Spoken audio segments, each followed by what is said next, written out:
Ray climbed the ranks, from captain to colonel, and eventually to four-star general. Each promotion came not with celebration, but with quiet reflection. The higher he rose, the heavier the responsibility felt. Every stripe and star reminded him of the promise he once made beneath a sky full of Kentucky stars.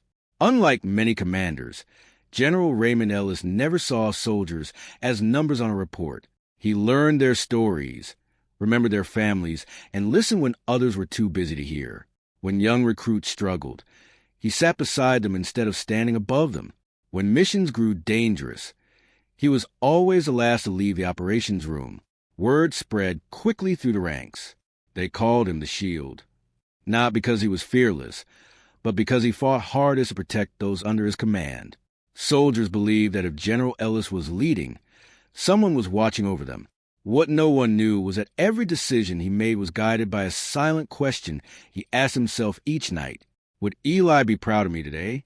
He kept Eli's final letter folded carefully inside his wallet, wore at the edges from years of being opened during lonely moments overseas.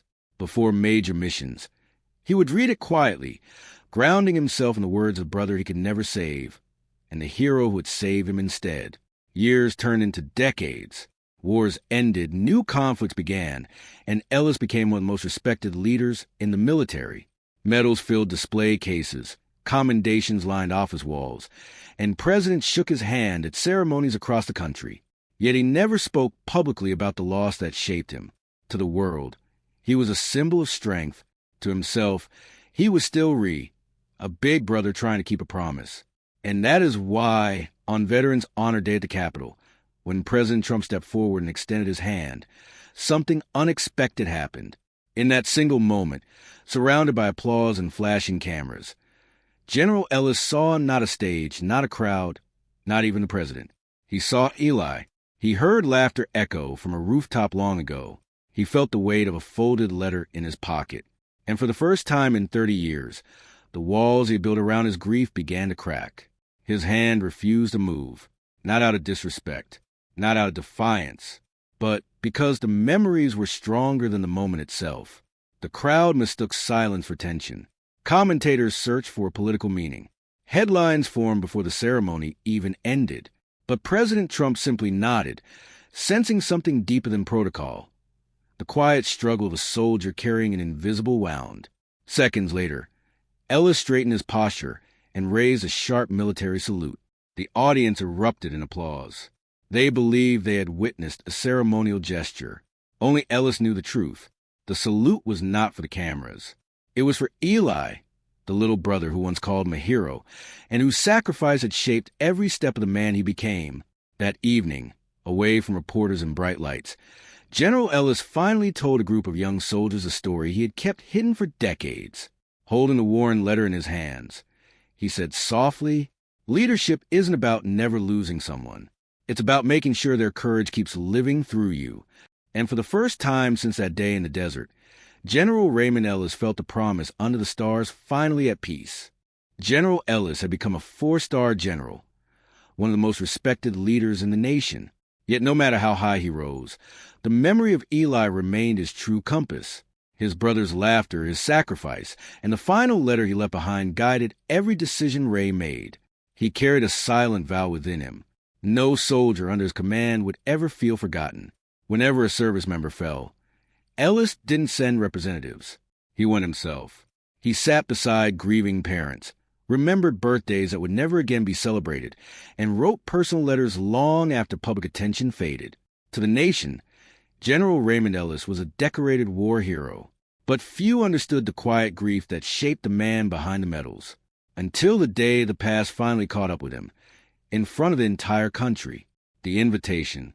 Weeks before the ceremony, a formal envelope arrived from the White House. "You are cordially invited to receive the Medal of National Honor from President Donald J. Trump in recognition of your outstanding service and decades of leadership." Ray read the letter in silence. It wasn't the honor that unsettled him. It was the stage, the crowds, the celebration, and the undeniable truth that Eli wouldn't be there to see it. He placed the letter beside a framed photograph of his younger brother. "You should be the one standing there," he whispered. Still he accepted. Not for himself, but for every soldier he had led, and especially for the one he had lost. Preparing for the day, his wife, Margaret, adjusted his uniform a night before the ceremony. "You're a national hero," she said gently. "Let the country see the man I know." Ray nodded, though something heavy lingered inside him. It wasn't fear. It wasn't nerves. It was memory. Late that night, he unfolded Eli's letter again. His fingers traced the familiar words. "Don't let this break you." He wasn't broken, but he wasn't whole either. The morning of the ceremony, the morning in Washington, was flawless. Blue skies stretching above the Capitol as crowds gathered, waving flags and chanting proudly. Ray dressed slowly, placing each medal on his uniform with care. Every ribbon carried a story. Every star carried a loss. In the mirror, he looked unshakable. Inside, a storm raged. Margaret squeezed his hand before he left. "You don't have to be a statue today," she told him. "It's okay if they see the man behind the uniform." He wasn't sure he could. The drive to Capitol Hill passed in silence. Children lined the streets, saluting as his car rolled by. Ray returned each gesture with a small nod, his throat tightening. As he stepped out, cameras flashed and applause thundered, yet his eyes searched instinctively for one face. Eli's. Though he wasn't there, Ray felt him somehow proud, present, close. The moment his name was announced, the crowd rose in a standing ovation. General Ellis walked toward the stage where President Donald Trump waited, the Medal of National Honor gleaming under the sunlight. The president stepped forward, smiling, extending his hand. The applause softened into anticipation. Ray lifted his hand, then stopped. In that instant, time fractured. He no longer saw a ceremony or a president. He saw uniforms, battlefields, radio calls, and the moment he learned his brother was gone, the weight he had carried for decades surged forward all at once. His hand wouldn't move. He lowered it slowly. A gasp spread through the crowd. Confusion rippled across the audience. Cameras zoomed closer. Commentators whispered urgently. Was it protest? Disrespect? A political statement? President Trump paused, surprised or composed, stepping back slightly as if sensing something deeply personal unfolding. Ray said nothing. His eyes shimmered, memories louder than the applause ever could be. He turned, saluted the crowd, and stepped away from the podium.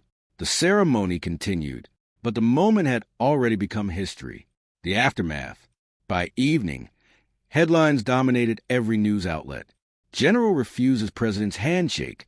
Nation divided over ceremony moment. Speculation spread rapidly. Political theories overshadowed truth. Ray ignored every request for interviews. Instead, he returned home to Kentucky, to Eli's grave, carrying the medal with him. That night, Margaret sat beside him on the porch. "They're twisting the story," she said softly. "You have to tell them." Ray stared across the dark fields. "They'll never understand." "Then help them," she whispered. "Tell them who the handshake was really meant for." He sat quietly for a long time. Then he stood. It was time. The truth. At the old wooden desk he once shared with Eli, Ray unfolded the letter again and read it aloud. For the first time in decades, he allowed himself to cry openly. Then he scanned the letter and sent it to a small-town journalist who had known their family for years. Along with it, he included a short message. "If the world wants the truth, let them understand why my hand never moved." The story was published the next morning.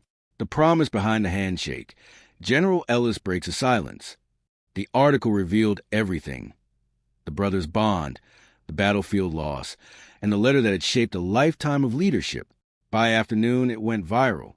People who had criticized him hours earlier were now in tears. Veterans shared their own stories of grief and survival. Families of fallen soldiers wrote messages of gratitude. One comment spread across the internet more than any headline. He didn't refuse a handshake. He was holding one that was no longer there. Public outrage transformed into respect. Eli Ellis's name trended worldwide. News anchors who once questioned the moment now praised General Ellis's courage. Not as a warrior, but as a brother who had finally allowed the world to see his heart. And for the first time in many years, Ray felt something he hadn't felt since that night under the stars. Peace. Here is a fully rewritten, polished, and emotionally refined version of your final section. I preserve your message and themes while improving pacing, clarity, and cinematic impact, so it reads like the closing chapters of a powerful, inspirational story. President Trump responded with unexpected grace. In a national address, he spoke not about controversy, but about meaning. General Ellis did not dishonor this country, he said. He reminded us what honor truly means. His story and his brother's story will be remembered. The tone of the nation shifted. Letters began arriving at Ray's home from Gold Star families across the country. Parents, spouses, and siblings wrote to tell him that his story had given words to feelings they had carried silently for years. Some said they had finally allowed themselves to grieve after reading Eli's letter. But Ray paid little attention to the attention itself. What mattered to him was simple. Eli's name was finally known, not only as a fallen soldier, but as the boy who shaped a general. Hashtag, hashtag, hashtag, a legacy returns home. A month later, a proposal arrived on Ray's desk from the small Kentucky high school he and Eli had attended. The school wanted to rename its auditorium Eli Ellis Memorial Hall. Ray laughed softly through tears. He barely graduated, he joked. The principal smiled warmly and replied, "He gave his life for something greater than himself. That's the legacy we want our students to learn from." On the day of the dedication, Ray stood at the same podium where Eli had once nervously presented a science fair project years earlier. Now the auditorium was filled with students listening in complete silence. When the curtain lifted and Eli's name appeared in gold letters above the entrance, Ray's voice faltered for the first time. He made a quiet decision that surprised everyone. The Medal of National Honor would not remain with him. Instead, he donated it to the school, placing it beneath Eli's photograph in a glass display. "It belongs here," he said gently, "to the story we shared, and to every young person who needs to believe that even the smallest life can leave a lasting mark." Students walked past the display in silence afterward. Some left flowers. One boy placed a handwritten note beside the case. Asterisk, I lost my brother too. Thank you for helping me feel less alone. Asterisk. Ray read it quietly, his hand pressed over his heart. Hashtag, hashtag, hashtag a second handshake. Days later, an unexpected visitor arrived at the school. President Donald Trump entered quietly. No cameras, no press, no announcements. He met Ray inside the auditorium and looked up at Eli's name shining above them. "He was just a kid," the president said softly. Ray nodded. "A kid who taught me how to lead." Trump turned toward him and extended his hand again, not as a president performing ceremony, but as one man offering respect to another. This time, Ray took it. They shook hands beneath Eli's memorial, standing in shared silence. Nothing needed to be said. Hashtag, hashtag, hashtag Eli's promise. Inspired by the wave of stories pouring in from across the nation, Ray founded a nonprofit called Eli's Promise. Its mission was simple but powerful. Asterisk, support families of fallen soldiers. Asterisk, provide scholarships for siblings of service members. Asterisk, offer grief counseling to military households. The foundation grew quickly. Donations arrived from strangers, veterans volunteered their time, and soldiers Ray once commanded joined the effort, saying it was their way of honoring a brother they had never met. At the launch event, Ray addressed the crowd. "This isn't about medals. It's about meaning. Sometimes one life, one story, can help an entire nation heal." Letters flooded in by the thousands. One message stayed with him. Asterisk, my son died in 2003. I never spoke about the pain until your story gave me permission to feel again. Asterisk. That was when Ray understood something profound. Silence was not strength. Vulnerability was. He began writing replies by hand each night, just as Eli once wrote letters to him. He didn't try to fix anyone's grief. He simply reminded them they were not alone. Hashtag, hashtag, hashtag letting go. One evening, Margaret sat beside him and took his hand. "You were never alone," she said gently. Ray looked at her, confused. "All those years you carried Eli's death," she continued. "I carried you." Tears filled his eyes. "Why didn't you say anything?" She smiled softly. "I was waiting for you to let him go." Ray didn't answer. He simply held her, and for the first time in decades, He cried not only for Eli, but for himself. The general finally allowed the soldier within him to rest. Hashtag, hashtag, hashtag, walking forward. Eli's promise soon created an annual event called the Walk for Fallen, a 5-mile walk symbolizing the distance between Ray and Eli's final meeting place overseas. People across the country joined each year. No politics, no speeches, just remembrance. Ray walked every time, holding a photograph of Eli laughing in their backyard with a toy soldier in hand. Strangers walked beside him silently, step after step, united by shared loss and healing. Hashtag, hashtag, hashtag one last letter. Years later, on the anniversary of Eli's death, Ray wrote one final letter. Dear Eli, asterisk I kept going. I tried to lead the way you believed I could, asterisk. The world knows your name now, but I still miss you every day. Asterisk your life lit a fire in mine. And though you're gone, your promise lives on, asterisk. I love you always. Ray. He placed the letter beside the memorial plaque at the school. A gentle breeze brushed past him like a whisper. He smiled. I know, buddy, he murmured. I know. Hashtag, hashtag, hashtag the final salute. At 73, General Raymond Ellis stepped away from public life.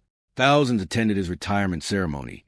Soldiers, families, students, and strangers whose lives have been touched by Eli's story.